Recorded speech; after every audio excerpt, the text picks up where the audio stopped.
Hello friend, मैं हूं मनीष वर्मा और आपका एक बार फिर से स्वागत है हमारी YouTube platform Learn of Techno पर। तो चलिए आज का पहला क्वेश्चन देख लेते हैं।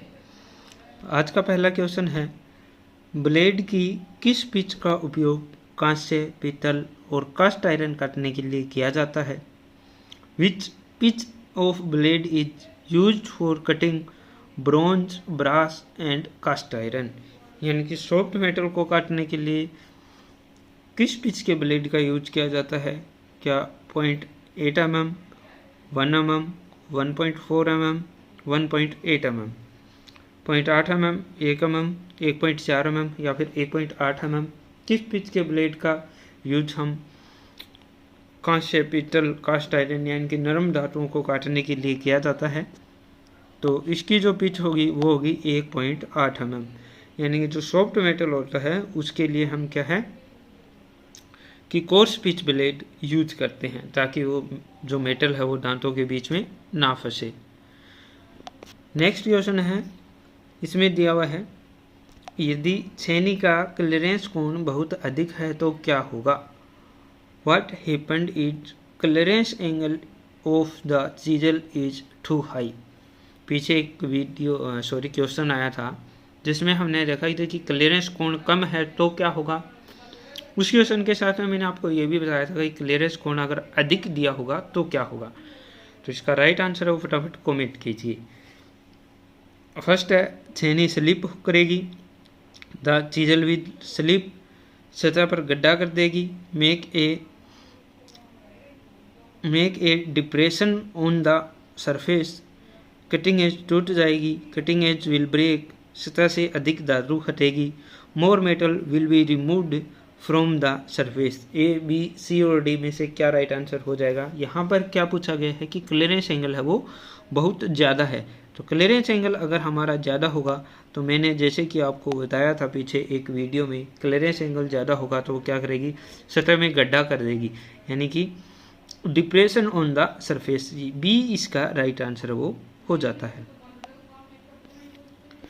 नेक्स्ट क्वेश्चन है 83 नंबर और इसमें दिया गया है, किस प्रकार के हथौड़े का उपयोग रिवेटिंग उद्देश्य के लिए किया जाता है? Which type of hammer is used for riveting purpose? किस हैमर का यूज हम रिवेटिंग के लिए करते हैं? क्या स्लेज हैमर करते हैं, बॉल पेन हैमर करते हैं, क्रॉस पिन हैमर करते हैं या फिर स्ट्रेट पिन हैमर का यूज करते हैं? तो रिवेटिंग का हेड बनाने के काम में आता है हैमर और वहाँ पर हम यूज करते हैं बॉल पिन हैमर, यानी कि बी इसका राइट आंसर है वो हो जाता है। इसका क्या राइट आंसर हो जाएगा? B is the right answer. Next है 84 नंबर, इसमें दिया गया है, किस प्रकार के हथौड़े का उपयोग रिवेटिंग उद्देश्य के लिए किया जाता है? आई थिंक ये क्वेश्चन है वो 2 बार आ गया है, तो इसको क्या करते हैं, छोड़ देते हैं। चलो आगे वाला क्वेश्चन है वो करते हैं। नेक्स्ट क्वेश्चन की ओर बढ़ते हैं। तो इसमें दिया गया है, निम्न ड्रिल में एक्स रूप से चिन्हित भाग का नाम क्या है? यहाँ पर क्या है, एक्स आपको दिखाया गया है नीचे की तरफ। What is the name of the part marked as X in the following drill? X की रूप में चिन्हित भाग का नाम क्या है? क्या लिप है, क्या लैंड है, क्या फ्लैंक है या वेब है? ए, बी, सी और डी में से क्या राइट आंसर यहाँ पर हो जाएगा? तो ए इसका राइट आंसर है वो हमारा हो जाता है, lip is the right answer. ठीक है। नेक्स्ट है 86 नंबर क्वेश्चन, इसमें दिया हुआ है, निम्न ड्रिलिंग मशीन में एक्स रूप से चिन्हित भाग का नाम क्या है? What is the name of part marked as X in the following drill machine? X यहाँ पर आपको दिखाया गया है, तो इसका नाम पूछा गया। क्या इसे ड्रिल चक कहते हैं, क्या फीड हैंडल कहते हैं, क्या ड्राइविंग मोटर कहते हैं, क्या डेप्थ गेज और स्टॉप करते हैं। क्या इसका राइट आंसर हो जाएगा? ए, बी, सी और डी में से क्या राइट आंसर हो जाएगा? तो जहाँ पर आपको अक्ष रूप से चिन्हित भाग दिखाई दे रहा है उसको हम बोलते हैं ड्रिल चक, यानी कि ए इसका राइट आंसर है, वो हो जाता है। नेक्स्ट है 87 नंबर। इसमें दिया गया है थ्रेड का माइनर व्यास क्या होता है? What is the minor diameter of A thread? Thread का माइनर डायमीटर क्या है? क्या माइनर डायमीटर बराबर मेजर डायमीटर होता है? माइनर डायमीटर मेजर डायमीटर होता है? माइनर डायमीटर, ये थोड़ा सा गलत हो गया, और क्या माइनर डायमीटर बराबर मेजर डायमीटर, ये पर्सन गड़बड़ हो गया है, चलो इसको छोड़ देते हैं। नेक्स्ट देखते हैं 88 नंबर। इसमें क्या दिया हुआ है? निम्न चित्र में अक्ष के रूप से चिन्हित भाग का नाम क्या है? What is the name of the part marked as X in the flowing figure? यहाँ पर आपको क्या है? अक्ष रूप से चिन्हित भाग दिखाया गया है। क्या इसको स्पिंडल कहते हैं, स्लीव कहते हैं, थिम्बल कहते हैं, या फिर स्पिंडल लॉब कहते हैं?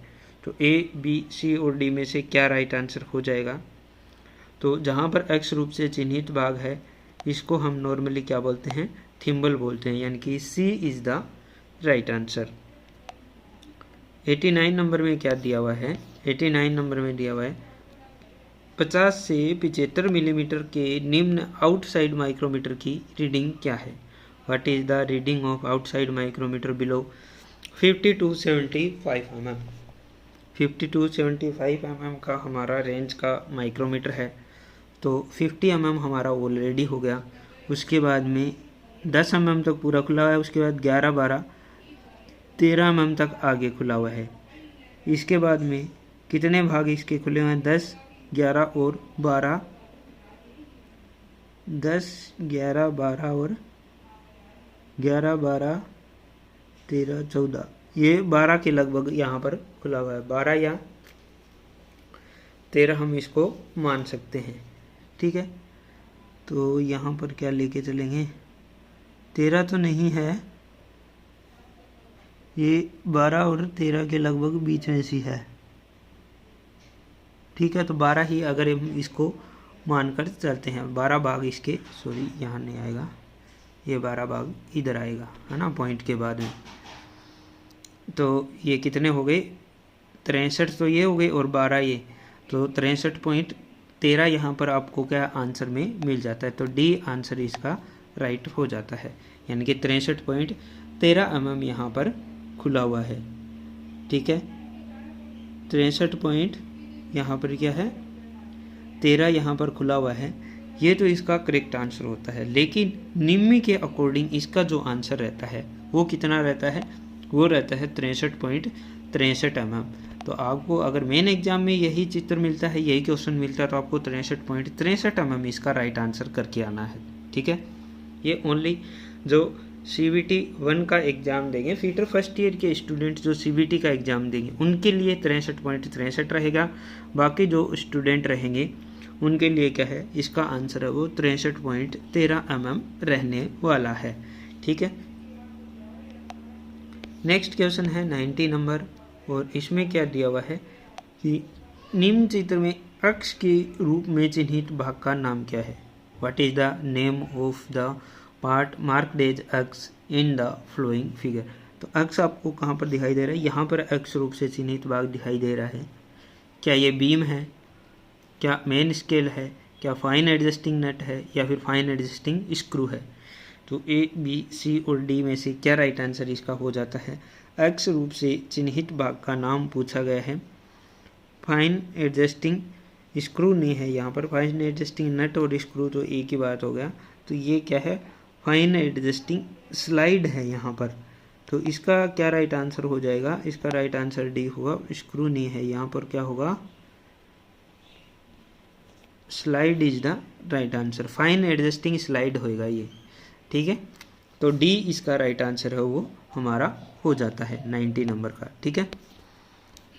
आगे दिया हुआ है 91 नंबर। इसमें दिया हुआ है निम्न वॉइस का नाम क्या है। ये वॉइस यहाँ पर आपको दिखाई गई है, इस वॉइस का नाम पूछा गया। What is the name of following voice. क्या हैंड वॉइस है, बेंच वॉइस है, टूल मेकर वॉइस है या फिर क्विक रिलीज वॉइस है। तो ए, बी, सी और डी में से क्या राइट आंसर यहाँ पर हो जाता है। तो ये जो हमारा वॉइस है ये हमारा क्विक रिलीज वॉइस है, क्योंकि आप देख सकते हैं हैंडल के पास में यहाँ पर एक लीवर लगा हुआ है। तो क्या है, ये क्विक रिलीज बेंच वॉइस हमारा हो जाता है, यानी कि D is the right answer. D इसका राइट आंसर है वो हो जाता है। 92 नंबर में दिया हुआ है निम्न चित्र में अभी क्या है, निम्न चित्र में अक्ष रूप से चिन्हित भाग का नाम क्या है। What is the name of the part marked as X in the flowing figure. अक्ष रूप यहाँ पर दिया हुआ है, तो क्या ये टिप है, हील है, टेंग है या फिर सेफ एज है। अक्ष रूप से चिन्हित भाग का नाम पूछा गया है। तो ये क्या है कि साइड की जो सरफेस है वो आप देख सकते हैं, इसमें क्या है, प्लेन रखी हुई है। तो यानी कि ये क्या है, सेफ एज की ओर इशारा कर रहा है, एक्स है वो। तो डी इसका राइट आंसर है वो हो जाता है। 93 में क्या दिया हुआ है कि ऑपरेशन का नाम क्या है। What is the name of the operation. यहाँ पर क्या ऑपरेशन किया जा रहा है। तो 90 डिग्री का अंकन, मार्किंग लाइन एट 90 डिग्री, समतलता की जांच, चेकिंग द फ्लैटनेस, स्क्वायरनेस की जांच, चेकिंग द स्क्वायरनेस, सही कोण का कार्यखंड को सेट करना, setting the workpiece at right angle. तो ए, बी, सी और डी में से कौन सा ऑपरेशन यहाँ पर किया जा रहा है। आप देख सकते हैं कि एक वर्कपीस दिया गया है और एक हमारा क्या है, ट्राई स्क्वायर है। तो इन दोनों के द्वारा हम क्या कर रहे हैं कि समतलता की जांच कर रहे हैं, चेकिंग द फ्लैटनेस, यानी कि बी इसका राइट आंसर है वो हमारा हो जाता है। B is the right answer, checking the flatness. Next है 94 नंबर। और 94 नंबर में क्या दिया हुआ है कि कौन सी मार्किंग मीडिया को रफ फोर्जिंग और कास्टिंग पर लगा सकते हैं। Which marking media is taken on rough forging and casting, यानी कि रफ फोर्जिंग और कास्टिंग पर हम कौन सा मार्किंग मीडिया का लेप है वो लगा सकते हैं। White wash, Persian blue, copper sulphate या फिर cellulose lacquer. Very very most important question है, एग्जाम में आने वाला क्वेश्चन है। तो इसका क्या राइट आंसर हो जाएगा। इसका जो हमारा राइट आंसर हो जाता है वो वाइट वॉश होते हैं, जो चौक पाउडर भी हम उसको बोलते हैं। वो क्या है, रफ फोर्जिंग सरफेस और कास्टिंग सरफेस पर हम लगा सकते हैं। नेक्स्ट है 95 नंबर। इसमें दिया हुआ है रीशार्प किए गए डिवाइडर बिंदु को फिनिश करने के लिए किसका उपयोग किया जाता है। Which is use to finish the resharped device divide point, यानी कि डिवाइड पॉइंट के बात की गई है यहाँ पर डिवाइडर की। तो क्या फाइल के द्वारा करते हैं, ग्राइंडर के द्वारा, खुरचनी के द्वारा या फिर ऑयल स्टोन पर। तो रीशार्प डिवाइडर पॉइंट का बिंदु को हम फिनिश किसके द्वारा करते हैं। तो फिनिश करने की बात अगर आती है तो यहाँ पर हम किसका यूज करेंगे, ऑयल स्टोन का यूज करेंगे, जो सबसे अच्छी फिनिशिंग प्रदान करेगा इनमें से। ठीक है, तो ऑयल स्टोन का यूज है वो हम करते हैं। 96 नंबर में क्या दिया हुआ है, बेवल प्रोटेक्टर का क्या उपयोग है। What is the use of bevel protector. Bevel protector की बात की गई है, क्या लंबाई की जांच करना, चेकिंग द लेंथ, कार्यखंड को सेट करना, सेटिंग द वर्क ब्लॉक, या फिर कोण को मापना, मेजरिंग एंगल, या फिर गहराई मापना यानी कि मेजरिंग डेप्थ।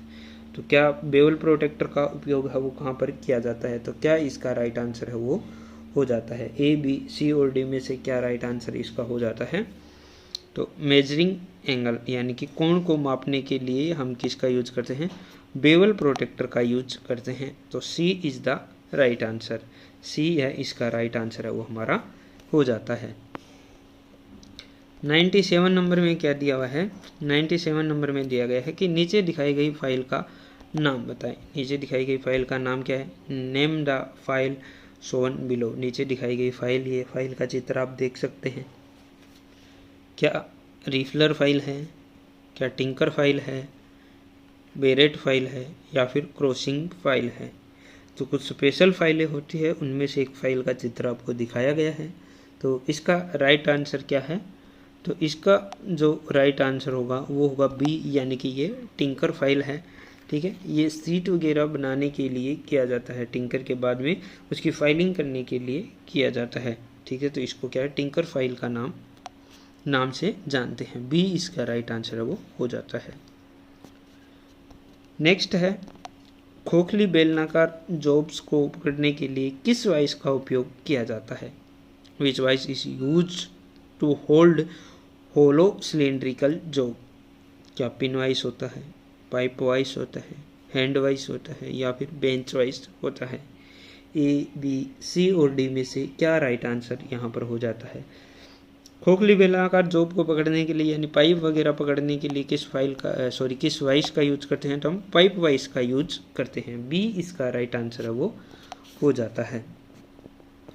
99 नंबर क्वेश्चन है, इसमें दिया हुआ है कंड्यूट और अन्य पतली ट्यूब को काटने के लिए हेक्सा ब्लेड के किस पिच का उपयोग है वो किया जाता है? Which pitch of hacksaw blade is used for cutting conduit and other thin tube? ठीक है, कंड्यूट पाइप हो या पतली ट्यूब्स को काटने के लिए किस पिच का हेक्सा ब्लेड हम यूज करेंगे? तो यहाँ पर क्या पतली धातु काटनी है। वहाँ पर पीछे एक क्वेश्चन आया था, उसमें क्या था, नरम धातु काटने के लिए हम 1.8 mm पिच का ब्लेड यूज करते हैं। लेकिन यहाँ पर क्या है, पतली पाइप हमें क्या है, पतली धातु काटनी है, यानी कि पतली कोई सीट या चादर है उसको काटने के लिए हम 0.8 mm पिच के ब्लेड का यूज है वो करते हैं। यानी कि मेटल के ऊपर कम से कम 2 दांते हैं वो हेक्सा ब्लेड के हमारे होने चाहिए। आज की वीडियो का लास्ट क्वेश्चन है, तो इसमें क्या दिया हुआ है कि विभिन्न प्रोफाइल को काटने के लिए किस धातु कर्तन सा का उपयोग है वो किया जाता है? Which metal cutting saw is used for cutting various profile? ठीक है, तो क्या पावर सा होती है, सर्कुलर सा होती है, कंटूर सा होती है, या फिर हॉरिजॉन्टल बैंड सा होती है? ए, बी, सी और डी में से क्या राइट आंसर यहाँ पर हो जाता है? क्या हॉरिजॉन्टल सा होती है, कंटूर सा होती है, सर्कुलर सा, या फिर पावर सा? अलग अलग प्रोफाइल में काटने के लिए किस धातु कर्तन सा का यूज किया जाता है? Which metal cutting saw is used for cutting various profile? A, B, C और डी में से क्या राइट आंसर हमारा यहाँ पर हो जाता है? तो यहाँ इसका जो राइट आंसर निकल कर आता है वो होता है कंटूर बेंड सा, यानी कि सी इज़ द राइट आंसर। सी इसका क्या है, राइट आंसर है वो हमारा हो जाता है। ठीक है,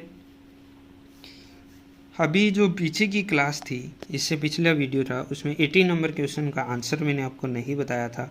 वो क्या है, इसका आंसर होगा 80 नंबर क्वेश्चन का बी। ठीक है, तो 80 नंबर क्वेश्चन में बी आंसर आपका होने वाला है। वीडियो अगर आपको अच्छा लगता है तो अपने फ्रेंड सर्कल में ज़रूर शेयर कीजिएगा, और आप ITA के स्टूडेंट हैं तो हमारे चैनल के साथ ज़रूर जुड़िए। आपको पर डे एक नया वीडियो मिलता है जिसमें आपको कुछ बेहतरीन सीखने के लिए मिलता है। Wish you all the best.